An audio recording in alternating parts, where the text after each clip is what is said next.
The Dnipropetrovsk maniacs were Viktor Syenko and Igor Supranyuk, both aged 19, from Dnipropetrovsk, now Dnipro, Ukraine. A third associate, Alexander Hanza, was involved in robberies but not the murders. Between June 25 and July 16, 2007, they killed 21 people, targeting random pedestrians with hammers, steel bars, and occasionally knives. The case became infamous after a video recording of one murder, widely known as 3 Guys, 1 Hammer, leaked online. First murders. On June 25, Syenko and Supranyuk struck Ekaterina Ilchenko with a hammer as she walked home, then killed Roman Tatarevich, who lay sleeping on a bench, bludgeoning his head until he was unrecognizable, all within an hour. Over the following weeks, they murdered vulnerable victims, drunks, elderly, women, even a teenager, often retrieving their mobile phones and pawned some items later in Dnipro pawn shops. One survivor, 14-year-old Vadim Lyakov, escaped after his friend was killed. Despite being initially suspected, he provided crucial sketches that helped investigators connect the murders. Another victim, Natalia Mamarchuk, was killed while riding her scooter in a village. Witnesses saw the attackers, enabling further profile corroboration. Some gruesome details circulated online, such as the alleged killing of a pregnant woman and cutting out her fetus, but these claims remain unverified and are likely myths, not present in official case files. Reddit. After initial murders, investigations ramped up dramatically following eyewitness testimony and property stolen from victims appearing in pawn shops. Over 2,000 investigators were involved, yet early on, authorities kept the investigation secret and did not alert the public. On July 23, 2007, police arrested Syenko and Supranyuk at a pawn shop while they attempted to sell a victim's cell phone. Hanza was arrested at home. He had attempted to destroy evidence by flushing items down the toilet.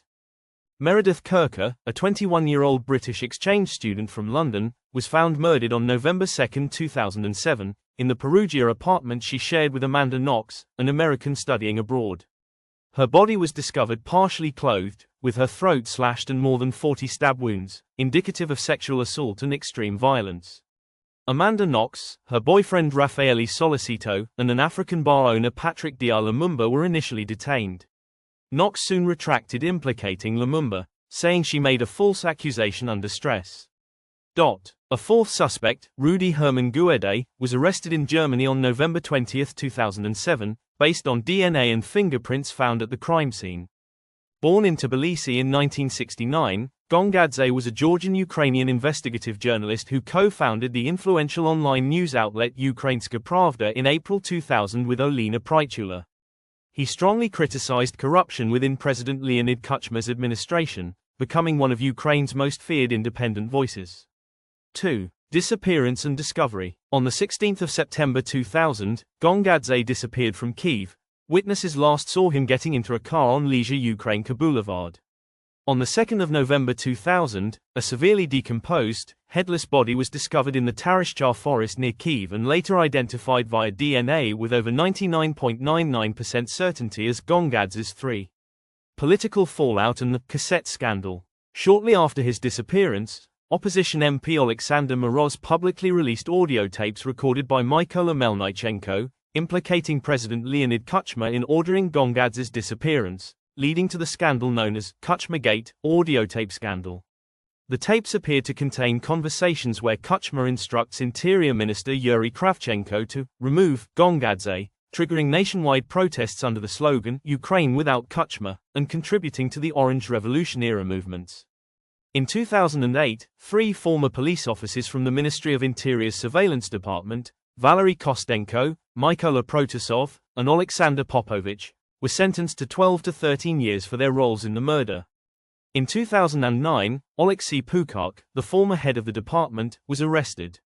In 2013, he was sentenced to life imprisonment after confessing to strangling Gongadze with a belt and severing his head with an axe, allegedly on Kravchenko's orders. Kravchenko, the interior minister at the time, died under suspicious circumstances in March 2005, officially ruled a suicide amid growing speculation of foul play. Brianna Ghey, the 7th of November 2006 to the 11th of February 2023, was a 16-year-old transgender girl from Warrington, Cheshire, diagnosed with autism spectrum disorder and ADHD, resulting in one-to-one schooling in an inclusion room at Birchwood Community High School. She experienced anxiety, an eating disorder, and had limited peer interaction. Despite challenges, Brianna was known for her active social media presence and supported other trans youth. Her mother later said Brianna faced transphobia and had been repeatedly gang attacked at school.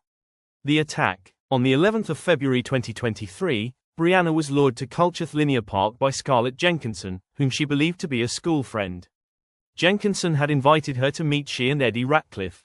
At the park, she was stabbed 28 times in the head, neck, back, and chest with a hunting knife brought by Ratcliffe. The attack occurred in broad daylight. Brianna died at the scene. Perpetrators and motivation. Both Scarlett Jenkinson and Eddie Ratcliffe were 15 at the time of the murder and became 16 during the trial. Initially anonymous due to UK youth privacy laws, their identities were revealed at sentencing in early February 2024. They had engaged in months of planning, exchanged hundreds of WhatsApp messages discussing fantasies of murder, torture, and violence, and even made a kill list. Multiple potential victims were considered before targeting Brianna. Jenkinson was described as the driving force, fascinated with dark material and serial killers, even attempting to poison Brianna previously. Ratcliffe had a fascination with knives, collected blades, and had ordered the exact hunting knife used during a ski trip. The messages also revealed dehumanizing, transphobic language, including references to gender anatomy. The court concluded Brianna's trans identity was a secondary motive, alongside sadistic impulses.